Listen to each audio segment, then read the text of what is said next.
নমস্কার, আমি তনয় মাইতি, সুন্দরবন রামকৃষ্ণ আশ্রম nursery and KG স্কুলের সহশিক্ষক।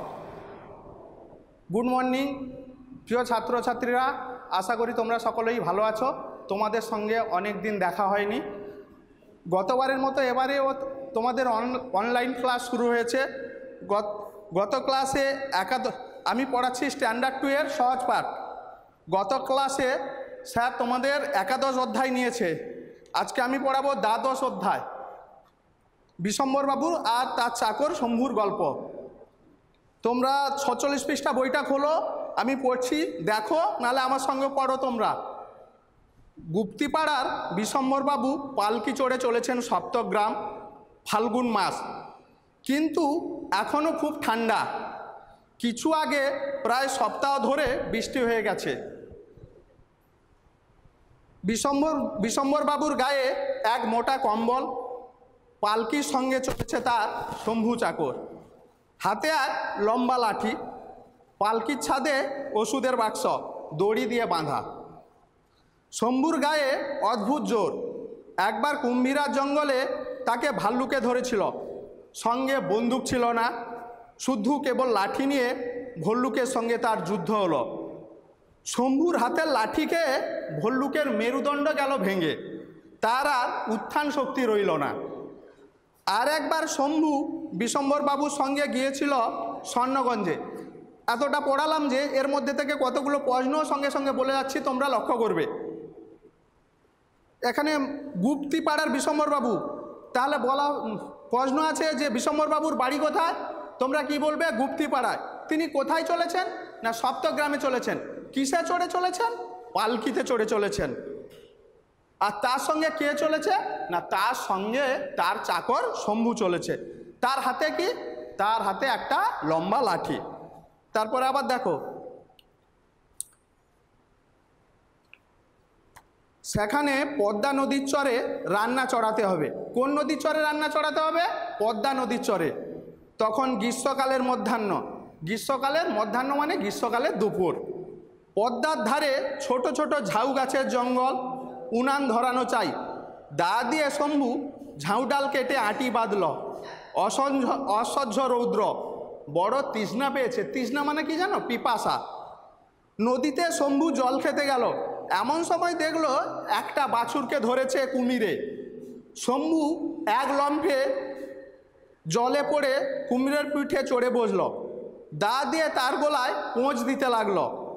জল লাল হয়ে উঠল রক্তে। কুমির যন্ত্রণায় বাছুরকে দিল ছেড়ে। শম্ভু সাঁতার দিয়ে ডাঙায় উঠে এলো। বিশম্বরবাবু ডাক্তার, রোগী দেখতে চলেছেন বহু দূরে। সেখানে স্টিমার ঘাটের স্টেশন মাস্টার মধু বিশ্বাস। তাহলে স্টিমার ঘাটের স্টেশনের মাস্টারের নাম কি? মধু বিশ্বাস। এখানে প্রশ্ন ছিল থাকবে মধু বিশ্বাস কে? না স্টিমার ঘাটের স্টেশন মাস্টার। তার ছোট ছেলের অম্লশূল বড় কষ্ট পাচ্ছে। বিষ্ণুপুরের পশ্চিম ধারের মাঠ প্রকাণ্ড। সেখানে যখন পালকি এলো তখন সন্ধ্যা হয়ে এসেছে। রাখাল গরু নিয়ে চলেছে গোষ্ঠে ফিরে, মানে গোয়ালে ফিরে চলেছে। রাখাল গরুকে নিয়ে গোয়ালে যাচ্ছে আর কি। বিশম্বরবাবু তাকে ডেকে জিজ্ঞাসা করলেন, ওহে বাপু, সপ্তগ্রাম কত দূরে বলতে পারো? রাখাল বললে, আজ্ঞে, সে তো 7 ক্রোশ হবে। আজ সেখানে যাবেন না। পথে ভীষ্মহাটের মাঠ, তার কাছে শ্মশান, সেখানে ডাকাতের ভয়। তাহলে কোথায় এখানে প্রশ্ন থাকবে, কোথায় ডাকাতের পথ? তোমরা বলবে যে সপ্তগ্রাম যাওয়ার পথে ভীষ্মহাটের মাঠের কাছে যে শ্মশান, সেখানে ডাকাতের ভয়। ডাক্তার বললেন, বাবা, রোগী কষ্ট পাচ্ছে, আমাকে যেতেই হবে। তিলপনি খালের ধারে যখন পালকি এলো, রাত্রি তখন 10টা।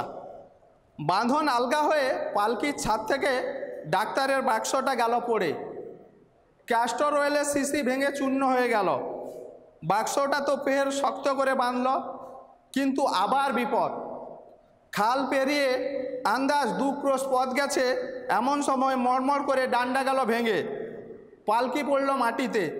পালকি হালকা কাঠের তৈরি। বিশম্বরবাবুর দেহটি স্থূল। এখানে স্থূল মানে মোটা। বিশম্বরবাবু খুব মোটা, ওজনে ভারী আর কি। আর উপায় নেই, এইখানে রাত্রি কাটাতে হবে। ডাক্তারবাবু ঘাসের উপর কম্বল পাতলেন, লণ্ঠনটি রাখলেন কাছে, শম্ভুকে নিয়ে গল্প করতে লাগলেন। এমন সময় বেহারাদের সর্দার বুদ্ধু এসে বলল, ওই যে কারা আসছে, ওরা ডাকাত, সন্দেহ নেই। তাহলে পালকি বাহক, তাদের মধ্যে একজন সর্দার থাকে, পালকি বাহককে বেহারা বলে। বেহারাদের সর্দারের নাম কি? বুদ্ধু। বুদ্ধু এসে বিশম্বরবাবুকে কি বললেন?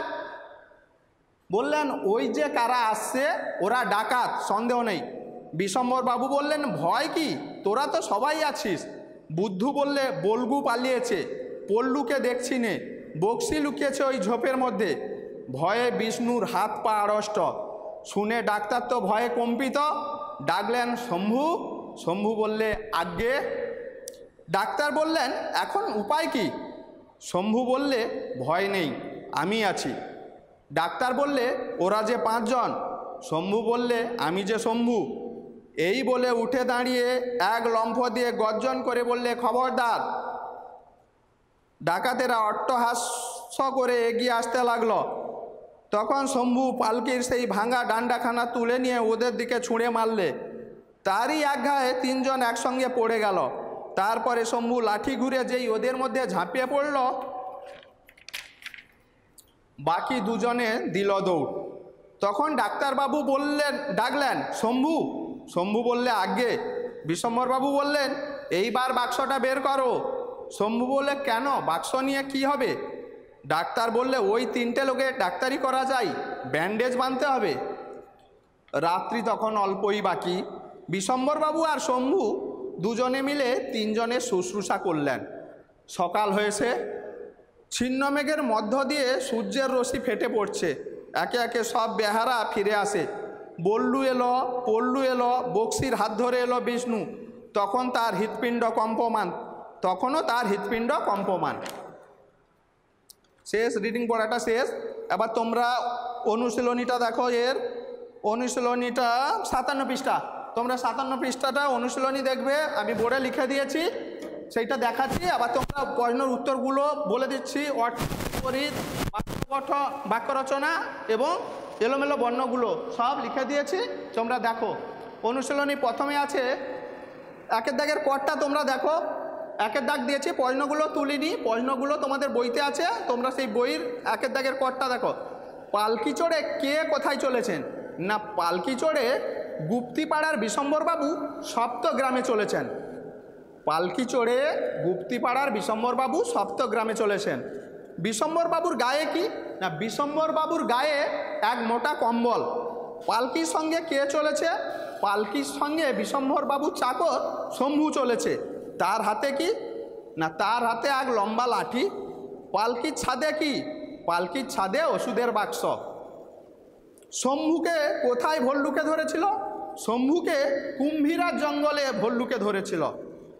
আর এই যে শম্ভুর সঙ্গে কুমিরের লড়াইয়ের বর্ণনা দাও, এই প্রশ্নটা কাটা, এটা করতে হবে না তোমাদের। 6টা, বিশম্বরবাবু পেশায় কি ছিলেন? বিশম্বরবাবু পেশায় ডাক্তার। তিনি কি কাজে যাচ্ছিলেন? তিনি রোগী দেখতে যাচ্ছিলেন। 6, মধু বিশ্বাসকে? না, মধু বিশ্বাস স্টিমার ঘাটের স্টেশন মাস্টার। তার ছেলের কি হয়েছিল? তার ছেলের অম্লশূল হয়েছিল, মানে পেটের ব্যথা আর কি, অম্লজনিত কারণে পেটের ব্যথা। ডাকাতের ভয় কোথায়? না, সপ্তগ্রাম যাওয়ার পথে ভীষ্মহাটের মাঠের কাছে শ্মশানে ডাকাতের ভয়। সপ্তগ্রাম যাওয়ার পথে ভীষ্মহাটের মাঠের কাছে শ্মশানে ডাকাতের ভয়। বাঁধন আলগা হতে কি হয়েছিল? বাঁধন আলগা হতে পালকির ছাদ থেকে ওষুধের বাক্সটা পড়ে গিয়ে ক্যাস্টর অয়েলের শিশিটা ভেঙে চূর্ণ হয়ে গিয়েছিল। বুদ্ধুকে? বুদ্ধু হলো পালকির বেহারাদের সর্দার। বেহারাদের সর্দার বুদ্ধু। সে এসে কি বলল? সে এসে বলল ওই যে কারা আসছে ওরা ডাকাত, সন্দেহ নেই। শম্ভু ডাকাতের সঙ্গে কিভাবে লড়াই করেছিল এটাও করতে হবে না। কারা কাদের শুশ্রূষা করলেন? শম্ভু ও বিশম্বরবাবু ও তার চাকর শম্ভু 2 জনে মিলে আহত ডাকাতদের শুশ্রূষা করলেন। এবার অর্থ দেখো। তৃষ্ণা, তৃষ্ণা মানে পিপাসা। লম্ফে, লম্ফে মানে লাফে। মধ্যাহ্ন, মধ্যাহ্ন মানে দুপুর। প্রকাণ্ড থেকে খুব বড়। স্থূল, স্থূল থেকে মোটা। বিপরীত, তিনের থেকে বিপরীত, ঠান্ডা গরম, পূর্ব পশ্চিম, মোটা রোগা, শক্ত নরম, লম্বা বেঁটে, অল্প অধিক, অসহ্য থেকে সহ্য, যুদ্ধ শান্তি, সন্দেহ নিঃসন্দেহ, স্থূল শীর্ণ। স্থূল মানে মোটা, এখানে লিখেছে, শীর্ণ মানেও রোগা। বাক্য গঠন: পালকি, কম্বল, বাছুর, ডাকাত, সাঁতার, গর্জন, ডাক্তার, ওষুধ। এটা যে যেমন পারো লিখবে। আমি একটা বলে দিচ্ছি, তোমরা নিজেদের মতন করে পূর্ণ বাক্যে লিখবে। পালকি, আগেকার দিনে যানবাহন ছিল পালকি, এরকমভাবে তোমরা যে জানো। কম্বল, শীতকালে কম্বল ব্যবহার করা হয়, এরকমভাবে তোমরা নিজেদের মতন করে বাক্য গঠনগুলো করবে। এবার সাজিয়ে শব্দ গঠন দেখো, হ দন্তে স পয়তয় আকার। একটা সাজিয়ে লিখলে আমি একটা বলে দিচ্ছি, তারপরে তোমরা করবে, একা একা নিজেরা করবে। দন্তে স পয়তয় আকার হ, তাহলে কি হলো? সপ্তাহ। এখন গয়রফলা আকার পয়ত ম দন্তে স, তোমাদের পড়ার মধ্যে আছে। এই অধ্যায়ের মধ্যে, দ্বাদশ অধ্যায় ভালো করে রিডিং করলে পড়াটার মধ্যে তোমরা সব পেয়ে যাবে। দন্তে স পয়ত সপ্তগ্রাম, সাজিয়ে লিখলে হবে সপ্তগ্রাম। লয় গয় হস্য দন্তে ন ফয়াকার, সাজিয়ে লিখলে হবে ফয়াকার লয় গয় হস্য দন্তে ন ফাল্গুন। র ডয়াকার কয়তয় আকার, সাজিয়ে লিখলে হবে ডয়াকার কয়তয় আকার র, ডাক্তার। দন্তে ন ল মূর্ধে নয় ঠ, সাজিয়ে লিখলে হবে লণ্ঠন ল মধ্যে নয় ঠ দন্তে ন। তারপরে আছে রয়সৌ মধ্যে নয় ড, ময়েকার দ, সাজিয়ে লিখলে হবে ময়েকারে মে, রসুকারে রু, মেরুদণ্ড দ মধ্যে নয় ড, মেরুদণ্ড। এবার বর্ণ পরিচয় 18-20টা বর্ণ পরিচয়টা এবার দেখো তোমরা 18-20টায় খোলো। আগের দিন স্যার করিয়েছে, তারপর থেকে আমি আমার করাচ্ছি। দয় দ থেকে আমি করাবো বয় বর্গে জ। দয় দ দেখো, দুটো করে শব্দ, পরীক্ষায় তোমাদের দুটো করে শব্দ লিখতে হবে। পরীক্ষায় দুটো করে শব্দ লিখতে হবে। দয় দ পড়িয়ে দিচ্ছি একবার। এটা দয় দ উদ্দীপন উদ্দেশ্য। তারপরে দয় দ বদ্ধ বুদ্ধি উদ্ধত। দয় ভ উদ্ভব উদ্ভিদ অদ্ভুত। দন্তে নয়ত দন্ত চিন্তা সন্তোষ। দন্তে নয়থ মন্থন পন্থা। দন্তে নয় দ আনন্দ মন্দির সিন্দুর সন্দেহ। দন্তে নয় ধ অন্ধ সন্ধান অভিসন্ধি বন্ধু। পয়ত তপ্ত লিপ্ত তৃপ্তি দীপ্তি। বয় বর্গে জ অব্জ কুব্জ। বৈধ শব্দ শব্দায়মান শাব্দিক। বৈধ লব্ধ লুব্ধ আরব্ধ। ময়প কম্প সম্পদ সম্পাদন। ময়ফ লম্ফ গুম্ফিত। ময়ব কম্বল বিলম্ব সম্বোধন। ময়ভ আরম্ভ রম্ভা গম্ভীর সম্ভোগ। লয়ক শল্ক বলকল উল্কা। লয়গ বলগা ফাল্গুন। এগুলো পড়িয়ে দিয়েছি, তোমরা দুটো করে ভালোভাবে করে মুখস্থ করবে, ভালো করে মুখস্থ করবে বর্ণ আর তোমরা ভালো করে পড়বে। এবারে পরীক্ষার সময় অনেকে কি করেছ, কবিতার নাম কবির নাম লিখতে দিয়েছি, তোমরা কবির নাম লেখনি, কবির নাম লেখনি। কেউ আবার অন্য কবিতা লিখেছো, যে কবিতা লিখতে দিয়েছি সে কবিতা না লিখে অন্য কবিতা লিখেছো। তাই তোমরা প্রশ্ন ভালো করে আগে পড়বে বুঝবে তারপরে লিখবে। আর কোনো অসুবিধা হলে আমাদের স্কুল সবসময় খোলা আছে 10টা থেকে 2টো পর্যন্ত। যে কোনো দিন এসে তোমরা তোমাদের বুঝে নিয়ে যাবে। কোনো অসুবিধা হলে সেটা এসে বুঝে নিয়ে যাবে, কোনো বিষয় অসুবিধা হলে। নমস্কার, এই বলে আমি শেষ করছি। তোমরা ভালো থাকবে এবং তার সঙ্গে পড়াশুনোটাও করবে।